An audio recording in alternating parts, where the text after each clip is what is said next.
Do you remember how majestic these experiences were? Stepping outside Vault 13 for the first time into this dangerous and unknown world?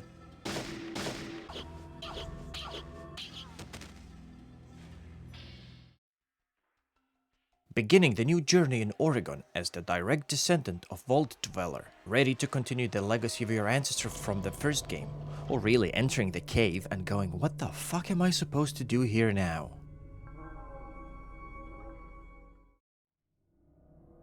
Have shivers run down your spine from the main menu animation and menu music alone?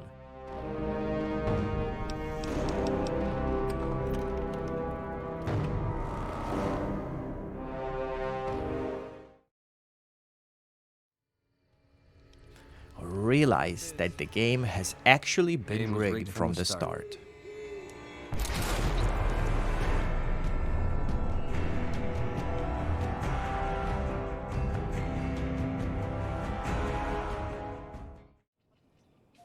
Or having spent way too much time staring at your slightly weird and I just cannot get this forehead seem normal self in a mirror, suffer a very annoying door-to-door salesman, rush into the nearest vault and descend into Vault-Tech's concrete underground rat key just as the explosion blast illuminates the sky. Oh my god! Hold on! Oh god! Oh god! Oh god!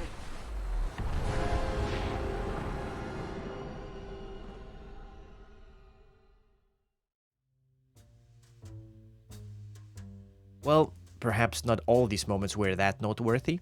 Some to some, other to others, I suppose. But I guess what I'm trying to do here is provide these examples as a stark contrast, because no one expected what was to come next. And one of the great things about having a fully dynamic game engine is all of this just works. It's not, I'm not kidding. Okay, straight up, this wasn't really fair. Not the statement, but the meme, as it was from Fallout 4 original presentation, not Fallout 76. But for all intents and purposes, if people thought Fallout 4 was undercooked, buggy, and lacking features, for example meaningful dialogue options, or really a gripping story, boy oh boy did Fallout 76 have a few surprises for them.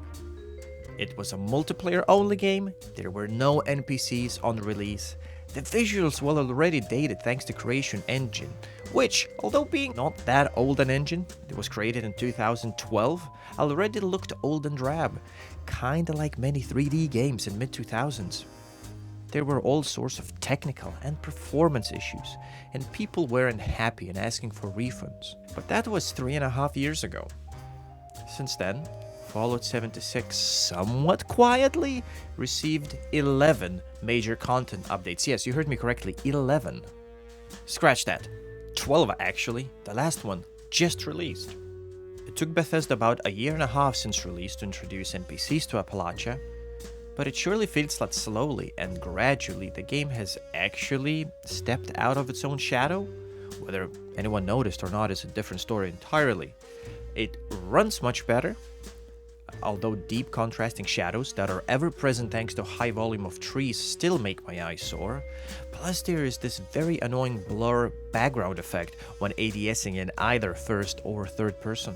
There seems to be a copious amount of story to follow and get through these days, whether from said NPCs or through inanimate objects that you can start various side missions and quests. Multiplayer element isn't forced and if desired can be outright ignored. So, do we have another No Man's Sky story on our hands? Did Bethesda really did themselves dirty by rushing out an unfinished, unpolished product, something as we've seen they did knowingly and deliberately, probably to please investor overlords to hit those sale targets from a knowing, eager-to-buy player bases, which due to initiative negative feedback is now plagued by its own albeit outdated reputation? Perhaps. And, for whatever reason, I have decided to find out.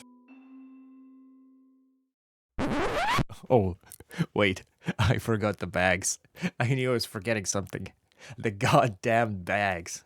If you're unfamiliar, don't remember the controversy, Bethesda's $200 limited edition of Fallout 76 was supposed to come with a duffel bag, which were not only delayed by weeks in some cases, but also when finally delivered turned out to be cheap nylon bags. You know, the shiny, plasticky stuff. What made matters worse, that as a sorry, Bethesda promised to credit buyers Fallout 76 accounts with 500 atoms, an in-game currency which is worth $5 when purchased directly from their site and was too little to buy anything on the in-game store at the time or even to this day. GG, easy Bethesda. My story in Fallout 76 begins just like every other self-respecting gamers. And this has a twofold meaning. The first one is I genuinely forgot to start recording the footage. So the first several minutes is missing. And the second fold is that I spend not an insignificant amount of time creating my character. I was trying to go for a classy, retro-inspired look, but ended up making my character look like a cheap hooker. I guess classiness is a subjective term, or at least that's what I'm telling myself now.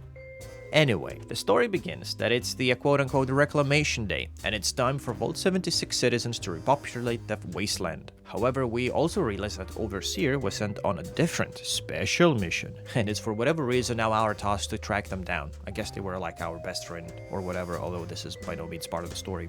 I'm just making this up. Running out of Fallout 76 Vault as soon as possible, even though I probably missed on some things, having done this bit several times in the past, I didn't want to dwell on it. I bump into a couple of NPCs who suggest to me that the recent influx of people in this area is because of this mysterious treasure that's said to be located somewhere in the Appalachia. Power armor with inexhaustible batteries? Maybe a pristine set of Pokemon trading cards? Gamer girls bathwater? A GEC unit? Whatever it is, the West Virginia is now not a barren land riddled with useless automatons anymore, and all for the better. These NPCs suggest I head to the local Vara, and that's the direction I travel in.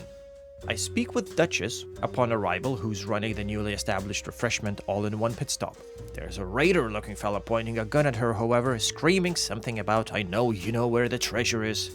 Everyone's really got their knickers in a knot over this treasure, eh? But her ghoul-turned-business associate slash security detail Mordecai, or Mort for short, shoots his head clean off. At which point, Duchess offers some payment and information where our Overseer may have gone, if we get these bandits to stop pestering her business.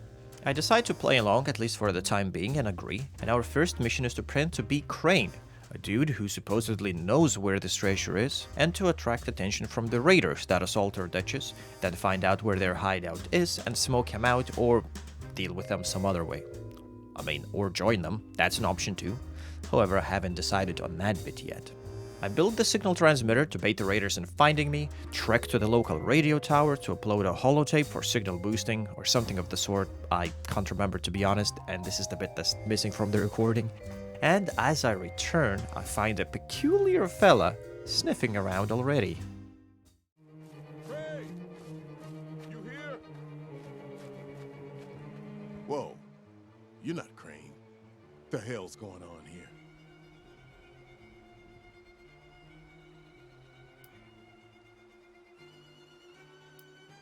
Crane found the treasure. Holy shit. Where is he?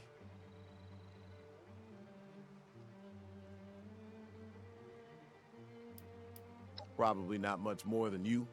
He came to Appalachia not far back, hunting for the same treasure everyone else is. Last time I saw him, he mentioned something about an abandoned storage facility he'd picked up some details on, but beyond the general, he didn't share. Now, your turn. Where is he?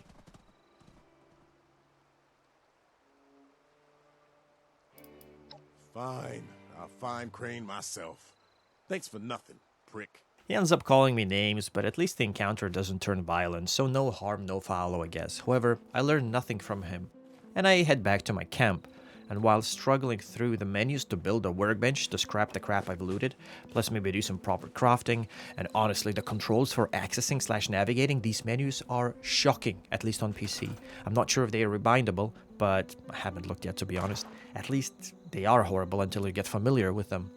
And before I know it, a coarse-sounding friend appears from the thick underbrush. You Crane? This it? Thought you were some kind of big shot. So, rumor is you've got information our boss wants. You tell me where this treasure is, and he's willing to leave you alone. Scout's honor.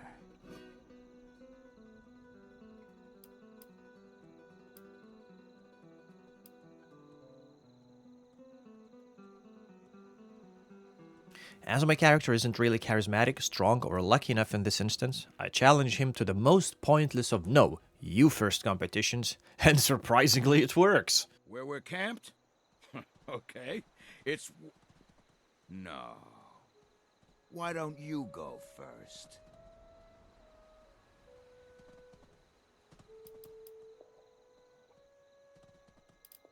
You think we're idiots? The only thing in 76 are a bunch of wimpy, soft-shelled rich kids that got to nap away the apocalypse. Now, start flapping, or things are gonna get messy.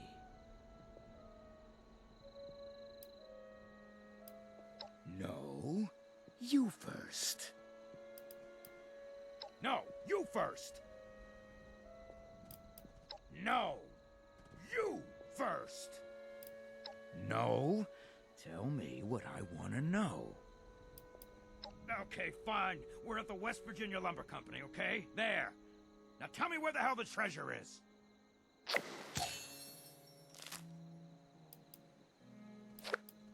Well, I guess we'll just have to find the treasure some other way. Because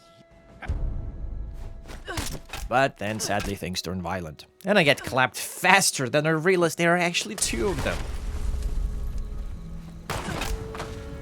That was my first lesson in humility. And it was rough, but I respawn close by and get my revolver ready for work, and things go very differently this time.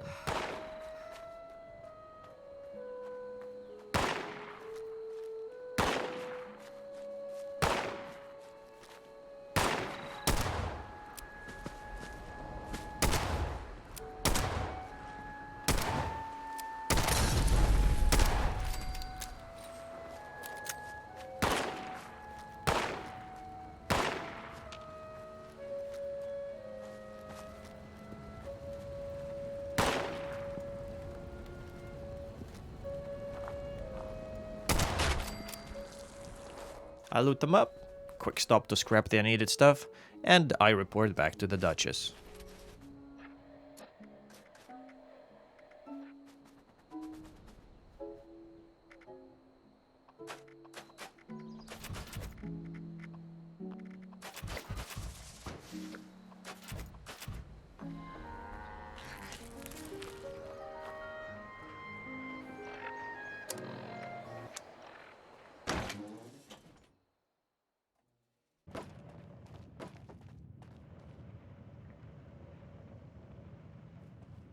Well, you don't look too worse for wear.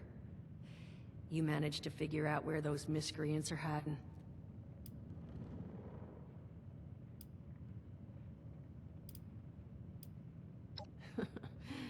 Good to know. Then that's where their boss will be.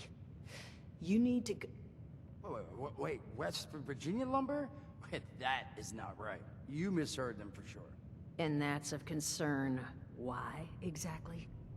Was wandering up that way not too far back. The lumber company? That place was overrun with a bunch of those big green bastards. Mutants.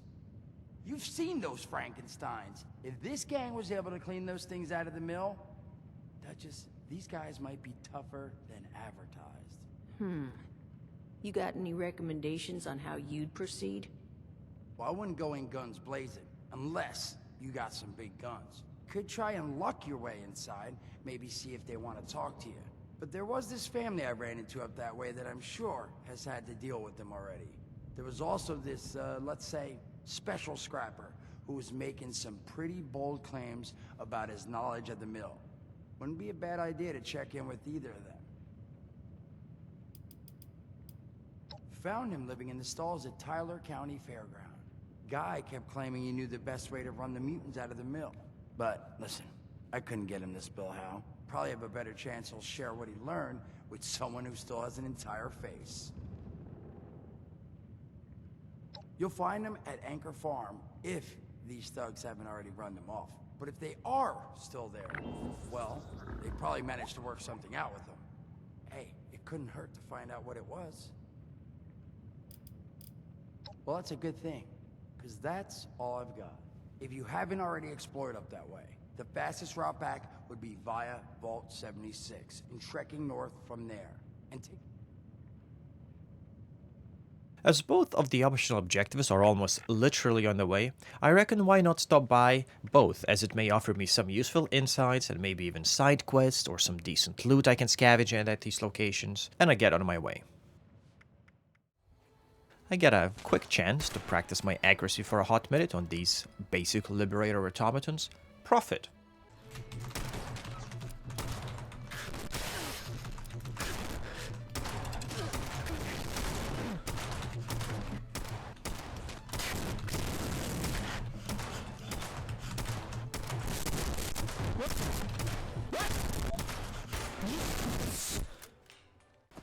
And soon after, arrive at the Anchor farm. Not supposed to talk to people like you. Quick loot around the ground floor, and I run into the head of the farmstead upstairs, who doesn't seem to be too happy to see me. Plenty of unclaimed space up the road. Maybe you should give it a visit. Trying to let you know you're trespassing. Free to leave whenever you like.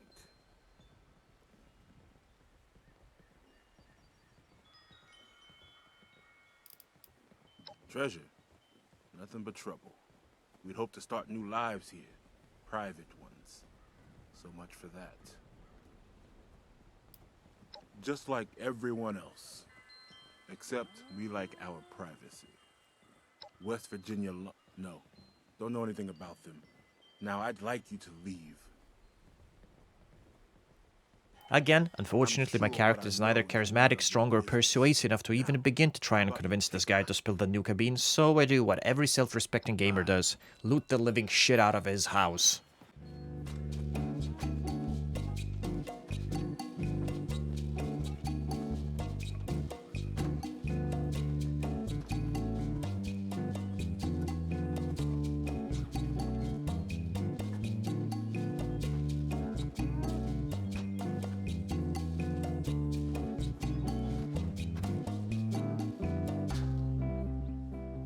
Weirdly enough, this child who said they weren't allowed to speak to strangers a minute ago suddenly has a change of heart.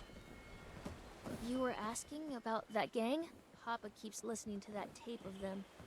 He seems sadder every time he does. Maybe you could take it? It's in the safe, under the stairs.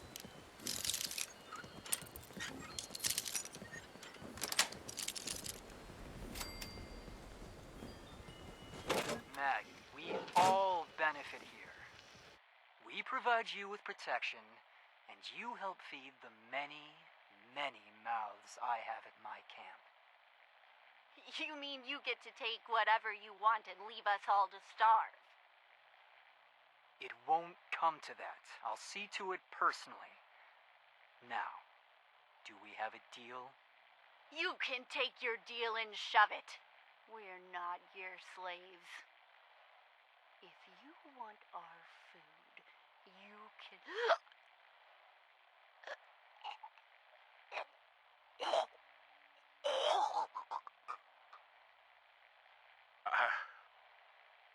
I'm sorry, Maggie. The rest of us are in agreement. We'll bring you shipments once a season. Once a month. Once a month. I'll deliver it personally. Good. Password to get inside is Blue Danube. Pleasure doing business with you. Oof, that was a scummy thing to do. But maybe that's just life in Wasteland nowadays, I suppose. Can I judge him for doing what he did? Could anyone? What are you... You found the tape. Fine, I did it. And I'd do it again, because Maggie was going to get us all killed. She wanted us to stand up to those thugs, to take them on all by ourselves. There are 4 of us. You know how many times we're outnumbered by that gang? 3 to 1? 4 to 1? I have a daughter, and she's alive now because we all were willing to make a deal. Maggie was going to throw that away, because she didn't like being pushed around. It was bound to happen, sooner or later.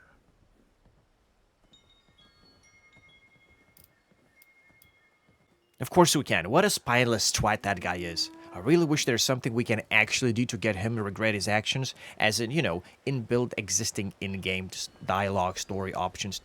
But if not, a slow baseball bat to the face might just have to do. However, at least I'll learn how to best approach the lumberyard, so this wasn't a complete waste of time. Loot was pretty crap. As I travel to the carnival next for some more hopefully helpful info, it's time to end the first episode. I hope you enjoyed it, and myself, Fallout 76's Wasteland, will see you in the next one.